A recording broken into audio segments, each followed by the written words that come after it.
Hello guys! ഇന്ന് ഞാൻ നിങ്ങളുടെ മുമ്പിൽ പരിചയപ്പെടുത്താൻ പോകുന്നത് ഒരു നോവലിനെ കുറിച്ചും അതോടൊപ്പം തന്നെ ഒരു കവിതാ സമാഹാരത്തെക്കുറിച്ചാണ് കേട്ടോ. ആദ്യം തന്നെ കവിതാ സമാഹാരത്തെക്കുറിച്ച് പറയാം. ഇതാണ് ഓരങ്ങൾ എന്ന കവിതാ സമാഹാരം. ഇതിനോടൊപ്പം തന്നെ എനിക്ക് ISBN നമ്പർ സർട്ടിഫിക്കറ്റും ഒരു ഐഡൻറ്റിറ്റി കാർഡും ലഭിച്ചിട്ടുണ്ടായിരുന്നു. ഇത് ശരിക്കും ഒരു കോമ്പറ്റീഷൻ ആയിരുന്നു കേട്ടോ. 50 പേരിൽ 11ാമത്തെ ആളായിട്ട് എനിക്ക് സെലക്ഷൻ കിട്ടി. എൻ്റെ കവിതയുടെ പേര് മൗനത്തിൻ്റെ മർമ്മരം എന്നായിരുന്നു കേട്ടോ. ഈ ഒരു കവിത അയക്കുമ്പോൾ ഞാൻ ഒരുപാട് എക്സൈറ്റഡ് ആയിരുന്നു. കാരണം ഇതിൽ സെലക്ഷൻ കിട്ടുമെന്ന് ഞാൻ ഒരിക്കലും വിചാരിച്ചില്ല കേട്ടോ. കാരണം എന്തെന്ന് വെച്ചാൽ ആദ്യമായിട്ടാണ് ഞാൻ മലയാളം ഭാഷയിൽ ഒരു കവിത എഴുതുന്നത്. മലയാളം ഭാഷയിലെ കവിതയോ കഥയോ ഒന്നും തന്നെ ഞാൻ ഇതുവരെ എഴുതിയിട്ടില്ല.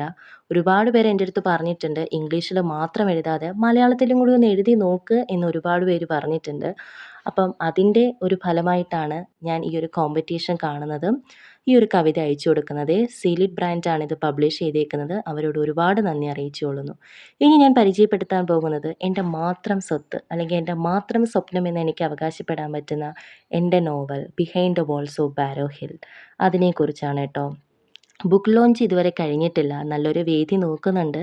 ബുക്ക് കിട്ടി അതിൻ്റെ അടുത്ത ദിവസം തന്നെ വീഡിയോ എടുക്കുമായിരുന്നു കേട്ടോ. ഇൻസൈറ്റ് പ്രസ്സിനോട് ഈ ഒരു അവസരത്തിൽ ഞാൻ നന്ദി പറയാണ്.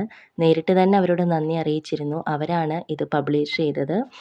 അപ്പം അവരെന്നെ ഒരുപാട് സപ്പോർട്ട് ചെയ്തിരുന്നു കേട്ടോ ഇത് കംപ്ലീറ്റ് ചെയ്യാനായിട്ട്. അതോടൊപ്പം തന്നെ എൻ്റെ പേരൻസും എന്നെ ഒരുപാട് സപ്പോർട്ട് ചെയ്തേ. കാരണം ഞാൻ ഒരുപാട് വട്ടം വിചാരിച്ചിട്ടുണ്ടായിരുന്നു ഇതെനിക്ക് കംപ്ലീറ്റ് ചെയ്യാൻ പറ്റില്ലെന്ന്.